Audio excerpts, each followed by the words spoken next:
Finally जिसका इंतजार था वो घड़ी आ चुकी है। जय हिंद, राम राम।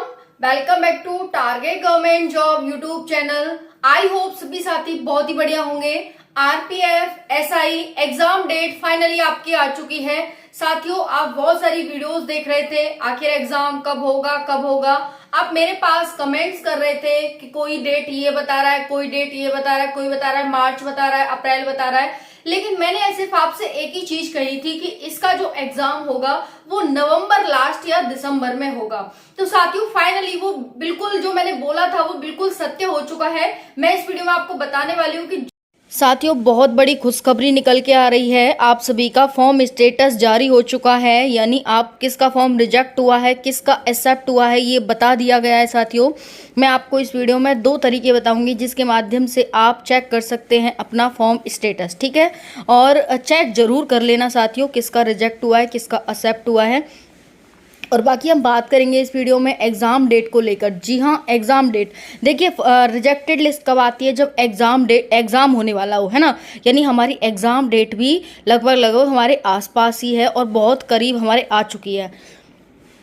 तो हम इस वीडियो में बात करेंगे आपकी रिजेक्टेड लिस्ट की, किसकी एक्सेप्ट और रिजेक्ट हुई है, और आपके एग्ज़ाम डेट के बारे में। ठीक है, कंपटीशन आपको पता ही है, 25 से 30 लाख के करीब फॉर्म भरे गए हैं। इसमें कंपटीशन अच्छा खासा रहने वाला है। ठीक है, और देखो यहाँ पर हम बात करते हैं साथियों, ये बता रखा है एडवर्टाइजमेंट नंबर, ये सब देखो। पहला है, आप इस वेबसाइट पर जाकर चेक कर सकते हैं www.rrbapply.gov.in। बिल्कुल भी स्पेस नहीं देना है आपको। ठीक, यहाँ पर देख सकते हैं, मैं गूगल पे गई, गूगल पे मैंने टाइप किया है यहाँ पर rrbapply.gov.in। ठीक है, आप यहाँ पर देख सकते हैं, ये मैंने टाइप किया है।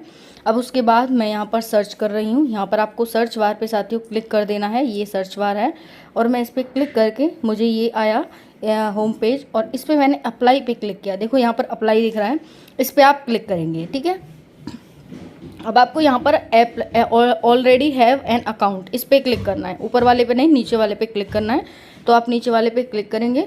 उसके बाद साथियों, आप यहाँ पर मोबाइल नंबर या ईमेल एड्रेस डालेंगे, पासवर्ड डालेंगे आप अपना, और उसके बाद ये जो कैप्चा दिख रहा है आप सभी को साथियों, ये वाला कैप्चा, इसको यहाँ पर कैप्चा कर देंगे। ठीक है, उसके बाद यहाँ पर आप लॉगिन करेंगे इसे। लेकिन मैंने यहाँ पर कुछ भरा नहीं है साथियों, इस वजह से यहाँ पर आ रहा है। अपना ईमेल एड्रेस पासवर्ड भरिए, यहाँ पर इसको कैप्चर करिए, और उसके बाद आप यहाँ पर लॉगिन कर देंगे। तो आपको वहाँ पर दिख जाएगा एप्लीकेशन स्टेटस कि आपका फॉर्म एक्सेप्ट हुआ है या रिजेक्ट हुआ है। ठीक है, तो आप इस तरह से चेक कर सकते हैं। जाइए जल्दी से और जल्दी चेक करिए, और जिसका नहीं हो रहा हो या फिर जिसका रिजेक्ट हुआ है, क्या हुआ है, कैसे हुआ है, मुझे कमेंट में ज़रूर बताइएगा। ठीक है, बाकी कोई हेल्प की ज़रूरत हो तो आप कमेंट में ज़रूर कमेंट करिएगा। Thank you. दूसरा साथियों, एग्ज़ाम के बारे में बात करेंगे। तो यहाँ पर आप सभी की एग्ज़ाम डेट जो है वो आप सभी की साथियों नवंबर और दिसंबर में आपका एग्ज़ाम होना है। नवंबर और दिसंबर। बहुत सारे यूट्यूब चैनल आपको बता रहे होंगे कि जनवरी में होगा, फरवरी में होगा, बहुत से मार्च तक भी जा रहे होंगे, लेकिन इतना नहीं जाएगा साथियों। आपको रिजेक्टेड लिस्ट से ही पता चल रहा है कि आपका एग्ज़ाम जल्दी होने वाला है, क्योंकि रिजेक्टेड लिस्ट जब ही जारी होती है जब हमारा एग्ज़ाम होने वाला होता है। तो यहाँ पर बिल्कुल श्योर रहें सभी साथी कि आपका एग्ज़ाम आने वाला है, और आप तैयारी करते रहें। बिल्कुल भी अब आपको ढील नहीं देनी है, क्योंकि ऑल इंडिया वैकेंसी है साथियों, ऑल इंडिया वैकेंसी है, ऑल इंडिया कट ऑफ लगेगी।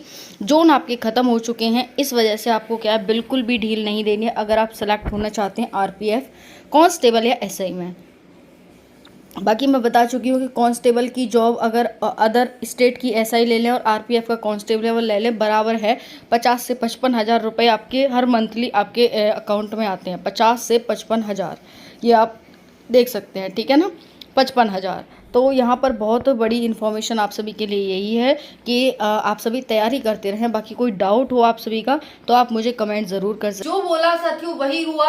क्या है आपकी आरपीएफ एसआई की डेट? अब आरपीएफ एसआई में तो इतने ज्यादा फॉर्म नहीं थे, यानी बच्चे कम थे, लेकिन आरपीएफ कांस्टेबल में तो बहुत ज्यादा बच्चों ने अप्लाई किया है। तो अब जो उत्सुकता है, अब जो बच्चों का इंतजार है, वो है आरपीएफ कांस्टेबल भर्ती का कि इसका एग्जाम कब होगा। तो मैं आरपीएफ एसआई के बारे में और आरपीएफ कांस्टेबल दोनों के बारे में बताने वाली हूँ। आरपीएफ एसआई की डेट तो आ चुकी है, कांस्टेबल का इंतजार है, तो वो आपकी कब आएगी ये भी मैं आपको इस वीडियो में बताऊंगी। वीडियो को स्टार्ट करेंगे। जो भी साथी नए हैं चैनल को सब्सक्राइब कर सकते हैं। आपको हर एक अपडेट आरपीएफ से या अदर वैकेंसी से संबंधित सबसे पहले प्रोवाइड की जाती है। कल जब ये नोटिस आया तो मैंने आपको टेलीग्राम पर और मैंने यूट्यूब पर दोनों जगह डाल दिया था कि एग्जाम डेट आ चुकी है। वीडियो नहीं बना पाई थी, लेकिन अब मैं आप सभी को इन्फॉर्म कर रही हूँ वीडियो बना करके कि साथियों आ चुकी है एग्जाम डेट। अब आप तैयारी में लग जाइए, क्योंकि साथियों आपको पता है कि इस बार जो कट ऑफ बनेगी वो हमारी ऑल इंडिया बनेगी, और ऑल इंडिया बनेगी तो हमें ऑल इंडिया लेवल पर मेहनत भी करनी होगी, अच्छी खासी मेहनत करनी होगी, क्योंकि अभी तक पोस्ट तो बढ़ी नहीं है। हमारी पोस्ट अभी 4208 ही है। 4208 कांस्टेबल में टोटल 4660 है, 4208 कांस्टेबल में और 452 एसआई में। तो 452 कोई ज्यादा पोस्ट नहीं है, अच्छा खासा कंपटीशन रहने वाला है। अगर आपको आरपीएफ एसआई में सीट लेनी है तो आपको अच्छी तो मेहनत तो अच्छी खासी करनी पड़ेगी। चलिए तो बात करते हैं, इसके सिलेबस के बारे में बात करेंगे, कट ऑफ के बारे में करेंगे, और यहाँ पर ऑफिशियल एग्जाम डेट आपकी एसआई की आ गई है, ये भी बात करेंगे। आरपीएफ एसआई भर्ती एग्जाम डेट आ चुकी है, कांस्टेबल का आपको इंतजार है। बात करेंगे, आपके पास 2 महीने से भी कम समय बचा है। अगर बात करें तो 50 दिन ही आपके पास बचे हुए हैं, ठीक है जी। तो आपके पास सिर्फ 50 दिन बचे हुए हैं। अब आप इसमें देख लो कि आपको क्या करना है। अभी तक ऐसे भी साथी होंगे जो बिल्कुल हाथ पे हाथ रख करके बैठे होंगे कि डेट आ जाएगी तब हम तैयारी करेंगे। इसमें ऐसे भी साथी होंगे जो बिल्कुल आत्मसात करके बैठे होंगे, तो बनना है तो अब ऐसा ही बनना है, नहीं तो कुछ बनना ही नहीं है। कुछ ऐसे ही बच्चे होंगे कि मजे मजे में डाल दिया होगा फॉर्म, ठीक है कोई नहीं कर लेंगे। एक ऐसे होंगे कि अब तक शांत होंगे लेकिन अब जा करके लगेंगे, और एक ऐसे भी होंगे साथियों कि अब तक उन्होंने बहुत मेहनत करी होगी, लेकिन 2-4 दिन से उन्होंने कि एग्जाम डेट नहीं आ रही, ढीले पड़ गए होंगे। तो अब क्या है, आपको बहुत अच्छे से मेहनत करनी है, क्योंकि जिसने अभी तक नहीं पढ़ा वो अब मेहनत कर लेगा तो सिलेक्शन उसका ही होगा, ठीक है। बाकी कोशिश करना कि अब ज्यादा से ज्यादा रिवाइज करने की, पीवाईक्यू ज्यादा से ज्यादा लगाने की, क्योंकि पीवाईक्यू का इतना इंपॉर्टेंस है जितना आप समझ नहीं सकते। रेलवे में क्वेश्चंस बार बार रिपीट होते हैं, क्वेश्चन इतना हार्ड नहीं आता, हलवा आता है, लेकिन उसको आपको अच्छे से समझना है और पीवाईक्यू को बहुत अच्छे से करना है, ठीक है जी। यहाँ पर ये हो जाता है। बाकी साइंस का बहुत इंपॉर्टेंस है, ये बात ध्यान रखना कि साइंस का बहुत बड़ा रोल है आपके आरपीएफ कांस्टेबल एसआई दोनों में ही। तो आपको साइंस को बहुत अच्छे से प्रिपेयर करना होगा, चाहे वो फिजिक्स हो, चाहे केमिस्ट्री हो और चाहे बायो हो। खासकर बायो को अच्छे से प्रिपेयर करना होगा। चलिए इतनी बात तो हो गई आप सभी के लिए। आपको ये बताइए यहाँ पर कि जो आपका एग्जाम सिलेबस होता है साथियों, वो क्या होता है। सिलेबस में आपकी जीके जीएस आती है जो कि 50 नंबर की आती है, 50 नंबर की, 500 की नहीं 50 की। वहीं पर आपकी रीजनिंग आती है कितने की, 35 नंबर की, और आपकी मैथ आती है 35 नंबर की। इस प्रकार से 120 क्वेश्चन, 120 मार्क्स हो जाते हैं। अब देख लीजिए आपका कौन सा सब्जेक्ट है वो बहुत अच्छे से प्रिपेयर है और किस पर आपको ज्यादा फोकस करना है। देखिए किसी एक के बिना पास नहीं हो सकते कि 2 को कर लें तो पास हो जाए, या किसी 2 को कर लें, मतलब 1 को करें 2 को छोड़ दें तो पास हो जाए, ऐसा नहीं हो सकता। सब में आपको पास करना होगा। ऐसा नहीं है कि कंपलसरी है, बट साथियों ये है कि जैसे हम जीएस में अगर हम करना भी चाहे तो 50 नहीं कर सकते, है ना। हम रख सकते हैं 35, 40, 45 तक का टारगेट रख लेते हैं। 45 मान लो हमने जीएस में ले आए। अब हम बात कर रहे हैं रीजनिंग की। रीजनिंग में 35 नहीं रख सकते। ऐसा नहीं है कि बच्चों पे आता नहीं है, बच्चों पे आता है, लेकिन टाइम कहीं ना कहीं कम पड़ जाता है क्योंकि पेपर ऑनलाइन होता है, ठीक है ना। इस चीज को समझो।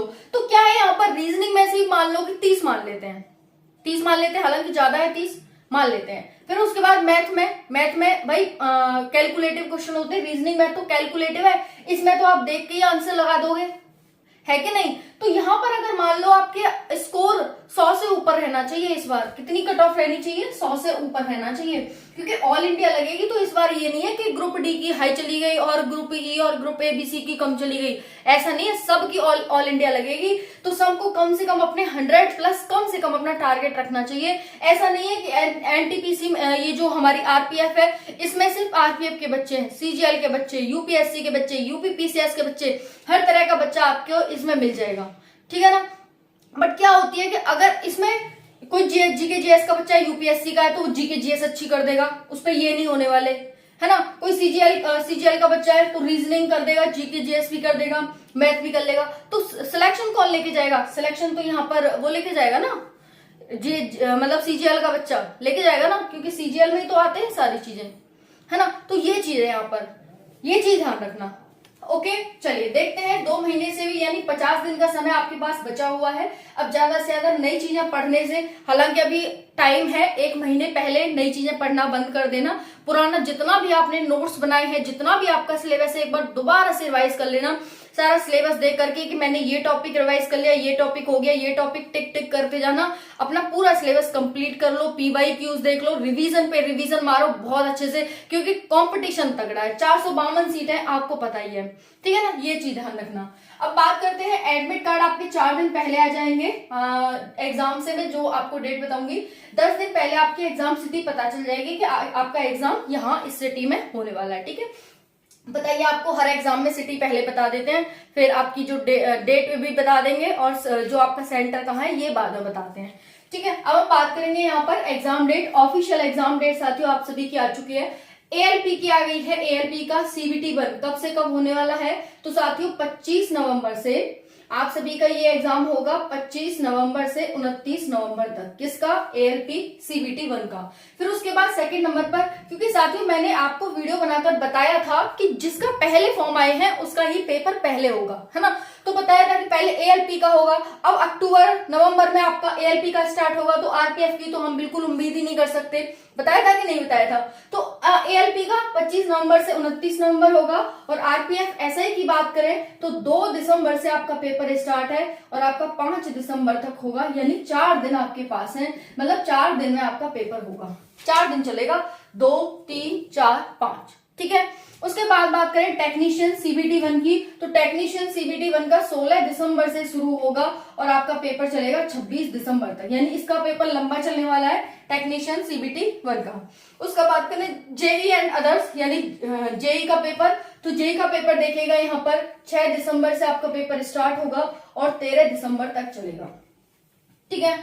ये हो गया आपके, ये ध्यान रखना RPF SI, क्योंकि आज का जो हमारा मोटो था वो मोटो यही था RPF SI के बारे में बताने का, कि RPF SI की डेट क्या है, कब है, कैसे है। साथियों हर चीज से आपको अवेयर कराना मेरा पूरा कर्तव्य है, और मैंने ये चीज आपको इसलिए बताई कि 452 सीट है और कंपटीशन अच्छा खासा है, तो यहाँ पर क्या है, आपको मेहनत अच्छे से करनी होगी। तो अच्छे से करने का मतलब ये है कि सबसे बड़ी चीज यहाँ पर आपको सिलेक्शन के लिए करनी है PYQs देखने हैं, और रिवीजन ज्यादा से ज्यादा करना है, क्योंकि महान लोगों ने कहा है कि 1 बुक को, मतलब 100 बुक को एक बार पढ़ने से अच्छा है कि 1 बुक को 100 बार पढ़ा जाए। 100 बुक को एक बार पढ़ने से अच्छा है कि 1 बुक को ही 100 बार पढ़ा जाए, है ना। टॉपर्स भी इस चीज को मानते हैं, तो आप भी इस चीज को माने, क्योंकि आपका सिलेक्शन नहीं हुआ, जिस दिन आपका सिलेक्शन हो जाएगा आप भी यही चीज लोगों को बताएंगे, विनर्स को बताएंगे कि ऐसा करना चाहिए, कि 100 बुक को एक बार नहीं पढ़ना, बल्कि 1 बुक को 100 बार पढ़ना है, ठीक है ना।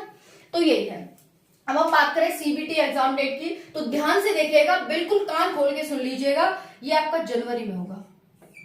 RPF कांस्टेबल SI का एग्जाम कब होगा? तो आंसर है जनवरी में होगा। कब होगा साथियों? जनवरी में होगा। गांठ बांध लो, जब इसकी डेट आए, जब मेरे पास मैसेज कर देना कि आपने क्या बताया था। जनवरी होगा, और ये लगभग 8 जनवरी के आसपास, यानी फर्स्ट वीक में आपकी एग्जाम डेट आ जाएगी। फर्स्ट वीक ऑफ जनवरी में आपकी एग्जाम डेट आ जाएगी, और इसका एग्जाम थोड़ा लंबा चलेगा, हो सकता है इसका एग्जाम है वो फरवरी मार्च तक भी चला जाए, ठीक है। ये चीज ध्यान रखना। ओके, बाकी यही था आपका, जनवरी फर्स्ट वीक में आपकी क्या है, एग्जाम डेट आ जाएगी। बाकी आपका कोई सुझाव कमेंट हो, ध्यान रखना 100+ का टारगेट इस बार आपको रखना है। थैंक यू, जय हिंद।